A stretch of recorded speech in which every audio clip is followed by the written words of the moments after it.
Hey, what's going on YouTube? This is Sever7, and today we are going to be taking a look at the Poikilo Blade Komodo. And this is one that I have been super excited to get my hands on. Beautiful pouch, by the way. Feels leather, cool patch, really dig the toad. This is what I've been super excited to get my hands on. Let's go ahead and hit specs first. We're looking at M398 for the blade steel. M398 is similar to M390. You lose a little bit of toughness. You go from a 3.5 to a 2.5 toughness with M398, but you go from a 6.5 with M390 all the way up to a 9 for edge retention. Corrosion resistance stays about the same, and as I say, whatever your edge retention is good, your ease of sharpening is worse, which basically means you're not going to have to sharpen this much, but whenever you do sharpen it, it's probably going to take you a little while to get it done, right? Certainly a lot longer than it would take you to sharpen M390. Now, it doesn't list what the HRC is. I would assume industry standard, somewhere between 59 and 62 is going to be their range. And as far as the blade goes, we've got this, let's see if I can catch it in the light here. There we go. We've got this really nice black wash with this hand satin flat. We're rocking an overall length of 8.41 inches. So, more than a full-size knife. Blade length of 3.69. A flat grind on the blade. Titanium handle material. Tip up. Relatively deep carry. Yeah, so basically everything from here up is going to be sticking out. At overall weight coming in 4.4 ounces, 4.44 rather. And then country of origin is China. A few quick size comparisons. We'll put it up against the Civivi Brazen, the special edition. So we're coming in, be half an inch, 3/4 of an inch bigger than that. And let's do the Berg Blades full-size Sweeney.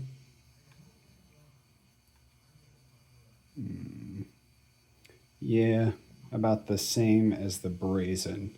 So, I don't think anybody would consider the Sweeney to necessarily be a small knife, neither the Brazen. As you can tell, this is a big boy. Now, aesthetically, while this isn't specifically my cup of tea, there's a few things here that you can't help but to appreciate. For starters, the satin flat goes all the way through the length of the handle, which is just a tremendous attention to detail. We also have some titanium anodizing. So we've got purple on the thumb studs, we've got purple on the pivot, and then we've got purple on the pocket clip. I think these are all T8s. Let me double check though. What do I have here? Is this this is a T6. Let's check the pocket clip. Yep, that's a T8. Pivot, obviously. And even the lock bar. Yeah, so those are all T8 screws all around, which is fantastic. I also really like the swedge that they have up here. And overall, I think the blade shape in general is not only interesting looking, but it's also really functional, because it's giving you that tip fairly, it's a little above the pivot, but it's still easy to access, right? So you can still do your draw cuts. But it also gives you, it's not really belly, but it's kind of belly, right? You've got plenty of blade here to slice, your bag of potato chips, your Amazon packages. And then if you ever needed to, I guess you could come at it to hit that tip. Kind of like, to be honest, that is not a whole lot of a tip. I'm willing to bet after a sharpening or two, that's going to go right out. And I would let it, honestly. Then you just have one long, smooth edge for all your slicing, and then a well-placed tip for any poking you have to do. Now, as far as the feel in hand goes, oh, actually, I almost forgot. Check this out. You see that? It's like a big old chunk taken out of the side. You can line your finger up with it, but it's not the most natural. So I would just treat it as though it was there for aesthetics. Now, feel in hand, if you're just holding it like this, which I know not a lot of people do, but I like to hold my knives, and if I'm somewhere where like I don't want to be flipping a blade, I might just be holding it like this. It feels comfortable, no hot spots. Feel in hand with the knife open, which is where 99.9% of people are going to have it anyway. The knife feels very comfortable. I've got plenty of room forward, plenty of room back, and I'm not feeling any hot spots. Yeah. Yeah, no hot spots. I mean, if you white knuckle it, you'll feel a hot spot on anything, right? But just holding it and carrying it, nothing. Plenty comfortable. If anything, I would say maybe these could be knocked down just a hair or just maybe smoothed over. But otherwise, no, this thing, feels absolutely fantastic. Action. We've got two modes of deployment. We've got our thumb studs on either side, and then we've got our front flipper. Thumb stud feels good. Reverse flick feels great. And top flipper feels great. It's a little stiff out of box. To be honest, I think a little bit of KPL will probably fix that. Take a look here. See if I can just get. Oh, sorry for the shake. It's my bad, guys. There we go.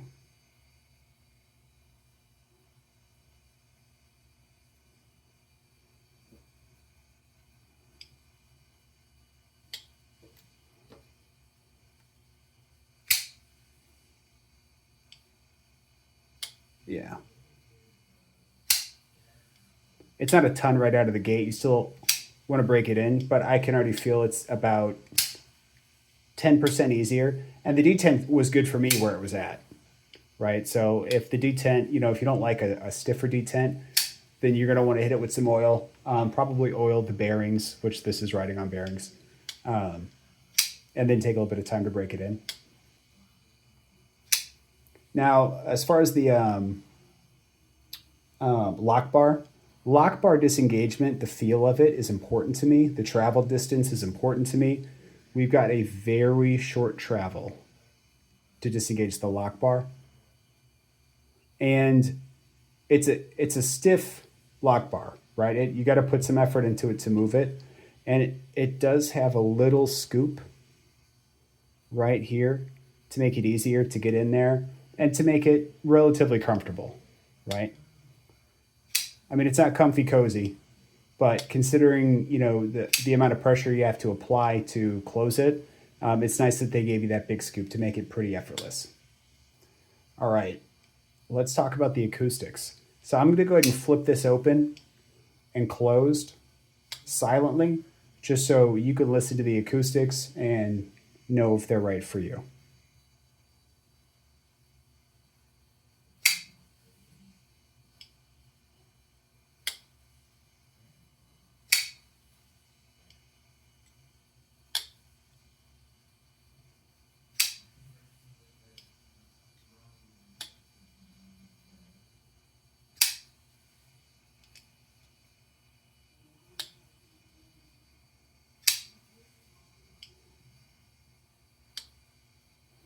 right. So for me, acoustics are huge. Acoustics on the way up and on the way down. So the acoustics for this are kind of low, but it does have a very satisfying thwack. I'm hoping that's coming over in the camera. And then on the way down, obviously it has to break in more, but it's got kind of a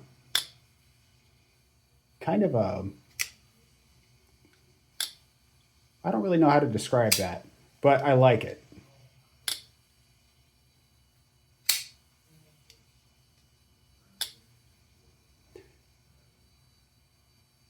So as far as the actions and the acoustics, I'd give it an A plus on both ends for my personal taste.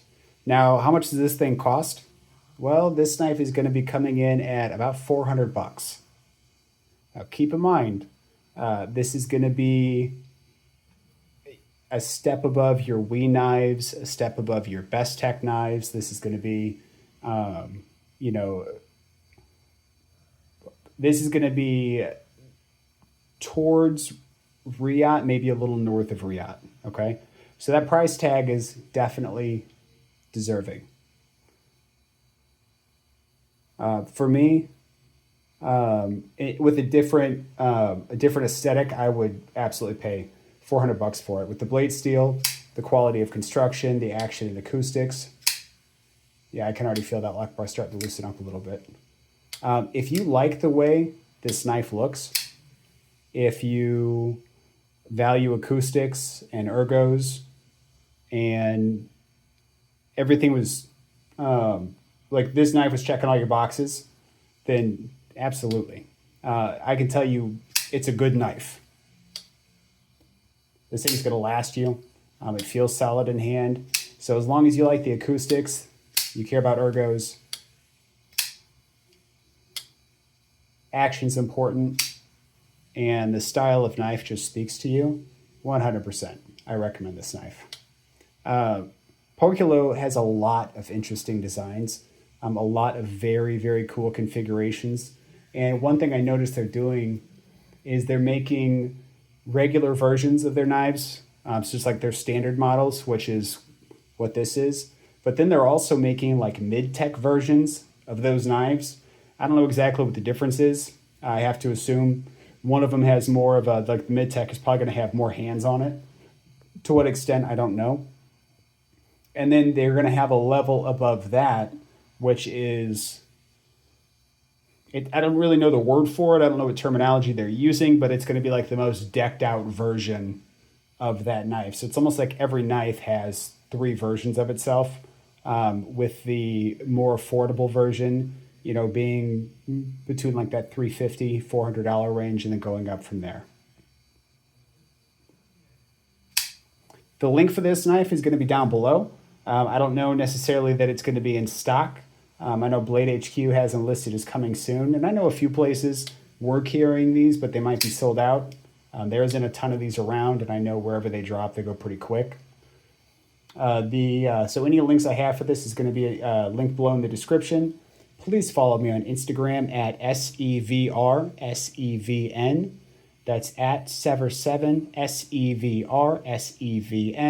If you like the video, hit the like button. If you want to see more content like this, please subscribe. That's it. Thanks for watching and have a great day.